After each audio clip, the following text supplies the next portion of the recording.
Hey everyone, it's Ben Hardy, and we're going to be talking about tariffs in today's video. We're going to talk about the tariffs that have already been implemented, the ones that might be implemented in the near future, and most importantly, we're going to talk about what this actually means for the automotive industry in the US. Is this actually going to increase the price of cars? What's going to happen on that front? Let's get into it.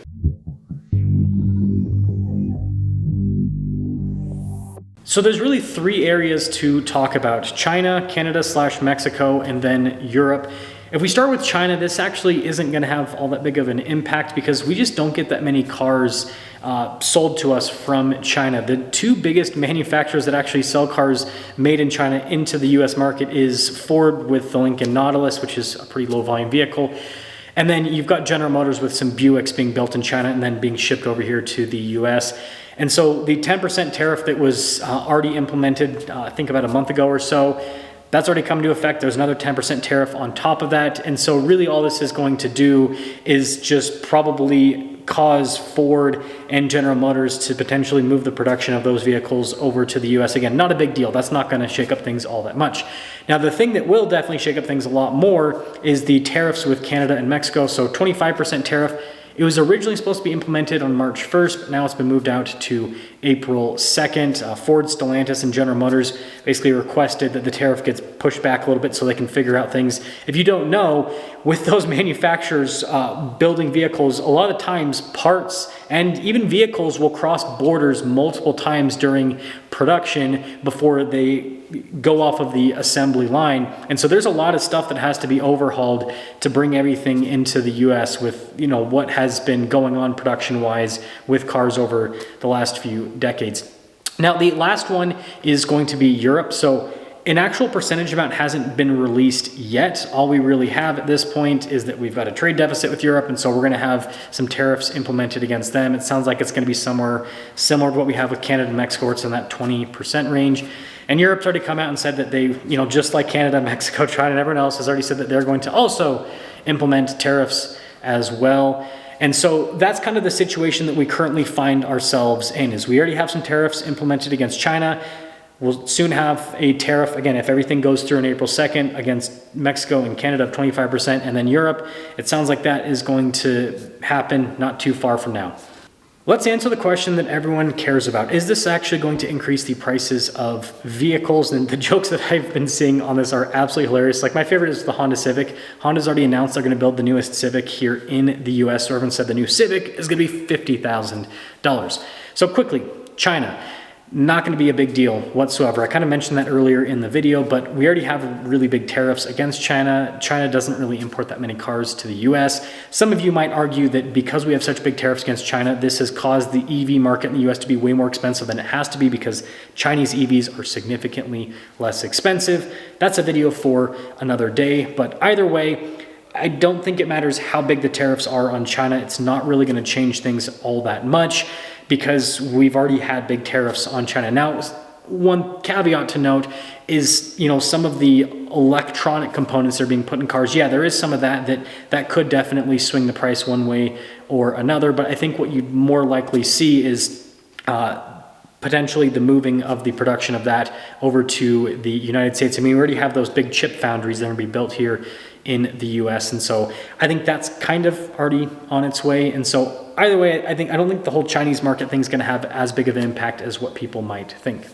The next market that's going to have a larger impact is the European market, but the impact is still not going to be as bad as what people might think. And it's because most European cars that are sold here in the US are luxury cars. There are a few non-luxury cars, think like Volkswagen, for example, and Volkswagen actually imports most of their cars, the Volkswagen Group rather.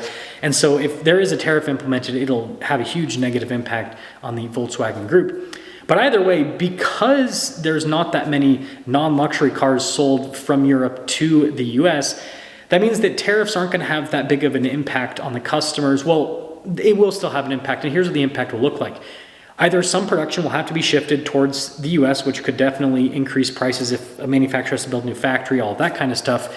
But they also have to keep their prices in line to be competitive. And that's something that everyone needs to remember, right? Market dynamics, supply and demand. A manufacturer can only charge so much for a particular type of car. And so I think is more realistic is we would just see a lot of cars exit the US market. And I think what we would see is the non-luxury cars would just not exist anymore. And then entry-level luxury cars would also probably not exist because the profit margins are just not big enough to account for the tariffs, and they're not big enough to start off with to make it so that it incentivizes the manufacturer to bring those cars over to the US. And so what these luxury manufacturers most likely do is just sell their high-line cars in the US market because they've got the profit margins, and if they have to increase the price on these vehicles, it's a lot easier. Like if you're selling a $200,000 car and you got to increase the price by $50,000, that's a ton of money. That sounds like a ton of money to a regular person. But the type of person that's going out and buying a $200,000 car, they don't really care. And especially if that makes that car even more rare, they're more likely to buy it because it's more of a status symbol because you can't get it, right? It's more expensive. And so I actually don't see this having an impact on a lot of the luxury cars, well, I should say the higher line luxury cars from Europe.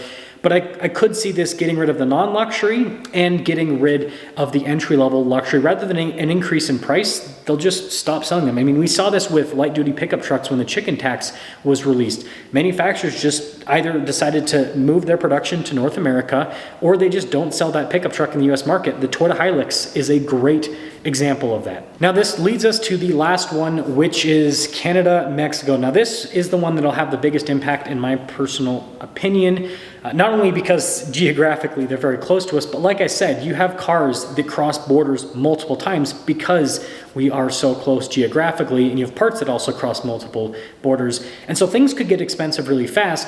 On top of that, a lot of cars that are produced with this partnership are non-luxury cars. These are cars that don't have big profit margins.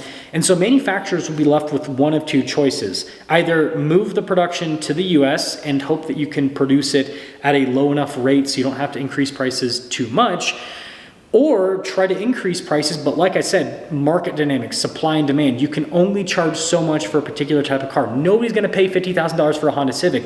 So if you can only make a Honda Civic at a cost of $50,000, you just exit the market. So I could see this pushing us into a situation where certain cars exit the market. And so this leads us into the conclusion. If we look at things objectively, I think this is the logical conclusion that we can come to. First off, these tariffs will have a bigger impact on non-luxury cars than they will have on luxury cars. The price might increase across the board with all vehicles, but it's going to have a much bigger impact on the non-luxury segment. And the biggest impact that I see is car availability. If automakers cannot sell cars at a price point that makes sense for the segment they compete within, they're probably just going to get rid of that car and focus on other models that they can continue to make a profit on, that they can continue to price at where it makes logical sense.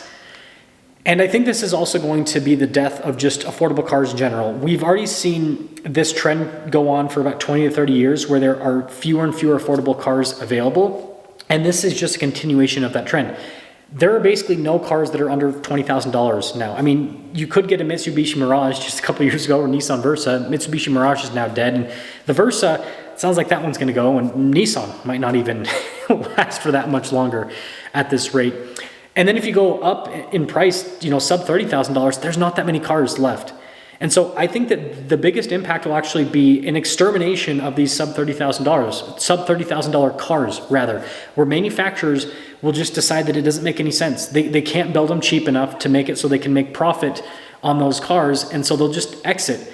And this will naturally push up the price of cars. Prior to the pandemic, the average brand new car was under $40,000. Now the average brand new car is almost $50,000. The average brand new car, I bet, in the next few years, if all of this is implemented, will be over $50,000. And that won't be because the expensive vehicles are having huge price increases. It'll simply be because there are no longer affordable cars available, so then the average car price gets pushed up naturally. And so I think that is the most likely outcome, is that manufacturers are not going to just massively increase prices because, again, supply and demand.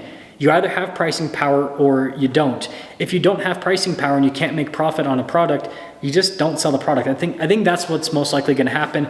And so we're probably going to see the death of affordable cars, and the US car market is basically just going to transform into an expensive luxury car market for new cars. And if someone wants an affordable car, they're going to have to look used. And that's already been a trend, like I said, for the last 5 to 10 years. It's gone that way big time, but it's going to go that way even more so. So let me know what you think.